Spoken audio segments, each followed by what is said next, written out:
music with a lot of octaves, like my newest release, Joy Unspeakable, then I've got a lot of tips for you. So hymn players don't talk a lot about how to best play octaves in a way that will not injure you, and also just creative ways that you can go about all the hard octaves. So I've got Joy Unspeakable as my demonstration piece, but you can use this for any hymns that have a lot of octaves. Also, I'll play it for you at the end if you're interested. You can get the sheet music. But let's dive into octaves. My arrangement of Joy Unspeakable starts off really simple. And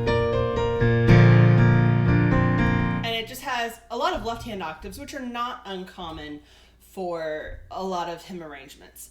When it reaches the second verse, it goes into Rudy Atwood style, which is a lot of runs and eighth notes. So this part was what I personally struggled most with, and so I decided I would do a video just to give you some tips on how to play when you have a lot of octaves in hymns. So this is sometimes more focused on in classical repertoire than in hymn playing, but it's really important to have good technique when you're playing hymns. First off, you're doing octaves in both hands. Okay? So if you struggle with doing octaves, and as you'd play octaves, this is what used to happen to me, I would get more and more and more tense. By the time I was finished with it, it was like my wrists would start to hurt. They were so tense. So a really good exercise to do is really like lift up your hand and pull your fingers together. Don't clench your fingers together. Just pull them together nicely. So how that would look with both.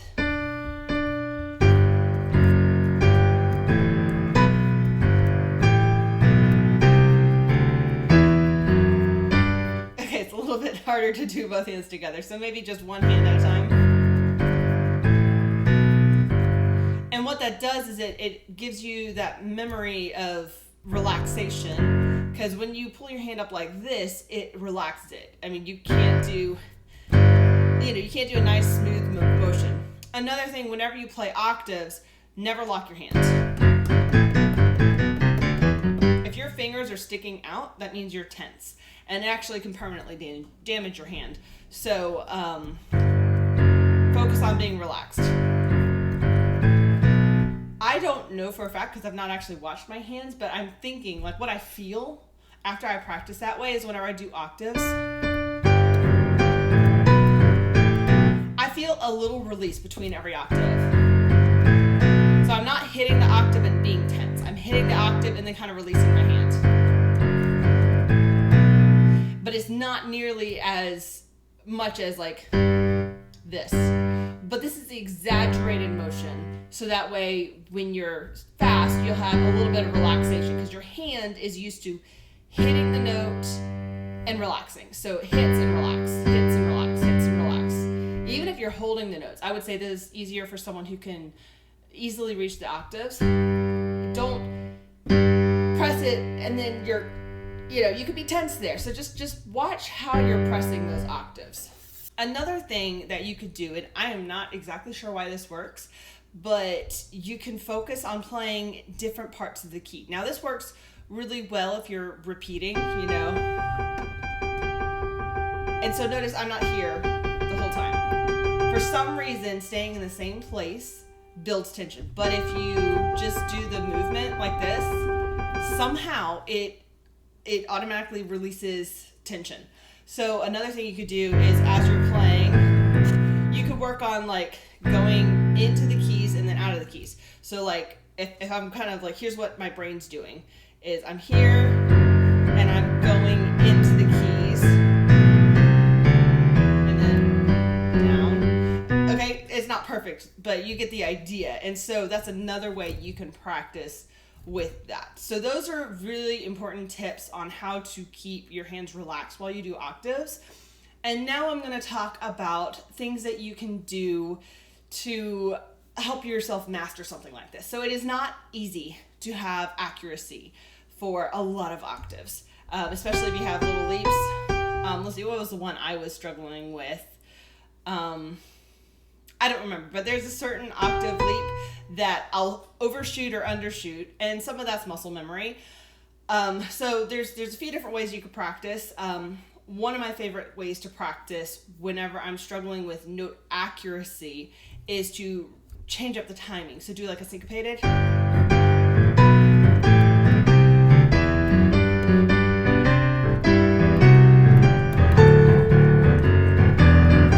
Okay. And you could flip it the other way.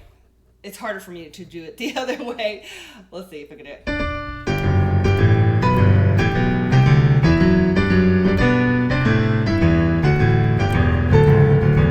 I noticed when I did that, I'm more tense. So that might not be the best way for me to practice it, but you could do it.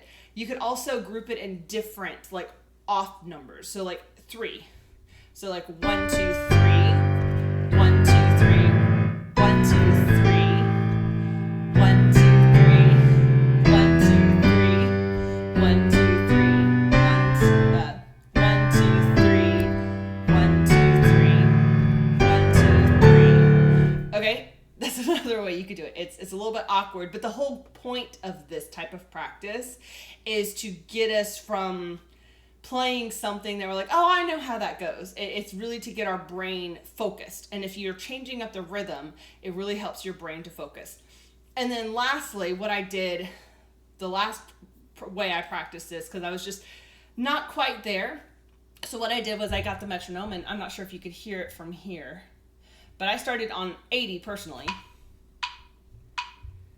80 for a quarter note.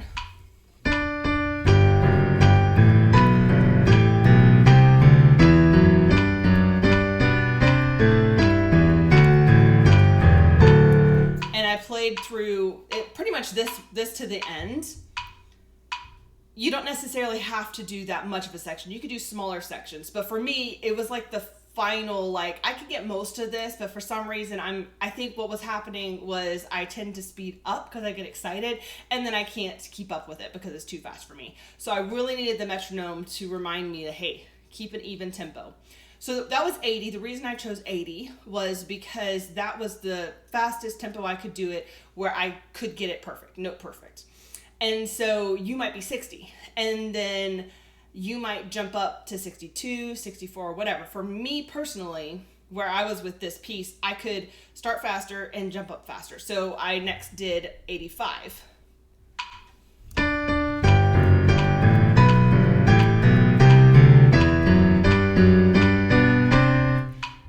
And then I bumped it up to 90.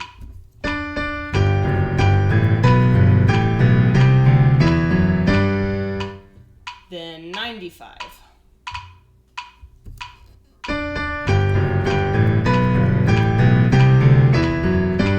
This is also a really good way if you're coming from the focused relaxation. Bumping it up a little bit at a time is way easier to make sure you stay relaxed than to say, okay, I'm practicing it slow and I'm relaxed, and now I'm playing it fast and I'm tense again.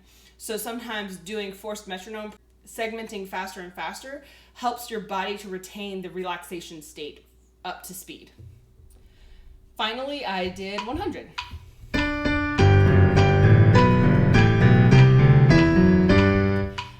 And then you could go as fast as you want to. Sometimes what I do, this will not mess me up. Sometimes this will mess me up, so I just have to take it into consideration. Sometimes what I will do is practice it too fast and then slow it back down.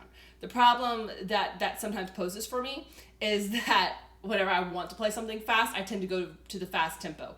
But if I'm like wanting to find a comfortable tempo here, sometimes if I'm coming from here and I work up to here, I'm still not quite comfortable with it. But if I work up to here and then back down to here, then all of a sudden I'm like, oh, I've got this. This is easy, because it was hard up here and now this is easy. So those are some ways that I recommend with octaves.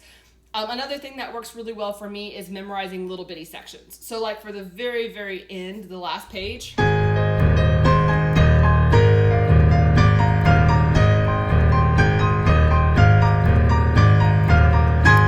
part.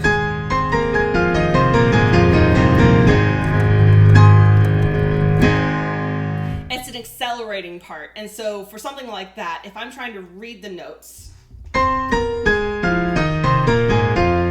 my hands tend to be a little bit more clumsy, but if I can memorize just this little run, I can play it a lot more accurately. So I won't memorize necessarily the entire thing, but I'll memorize what I need to help me really master little bitty parts of it. Another thing you could use to advantage is the tempo. Now, in this arrangement on page 3, I have a ritardando and a slower because like I needed those personal reminders whenever I perform, but you could do that even if it's not written in there. So here's what it sounds like. So you're going to be coming off of the first verse.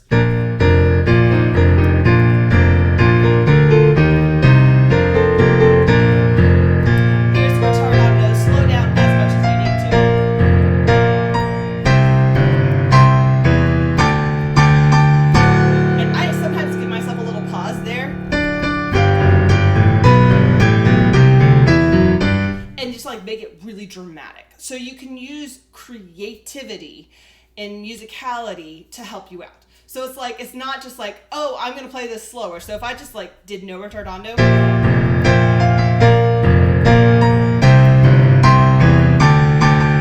then, oh, this is hard, I need to slow down. What it sounds like is I've got this part well, and then this part is hard, so I'm going to slow it down. But if you do a ritardando and make it very dramatic of a slowing down, it sounds very intentional and it helps you out because you're slowing it down. So a lot of times if I notice I'm going too fast, I will slow down and I'll be like, okay, how can I make this to where it sounds like it's a musical choice instead of a technical choice? And that's another thing I do. And then the very last tip I'll share with you is as I'm playing, as I reach this section, I will consciously do a check. How is my head? Is my jaw tense? Are my shoulders tense? Are my upper arms tense? Are my lower arms tense? Are my legs tense? Are my feet tense? And I'll kind of just go head to toe and relax every single part of me. And I do that as I practice. And then I notice whenever I've practiced that way, then whenever I'm performing it or sharing it in church, then I also go through that mental checklist and it's like just a really quick, like half of a measure long. Am I relaxed all the way down? And it really helps. Let me play the whole thing for you. And if you like it, then you can find a link to get it in the description below.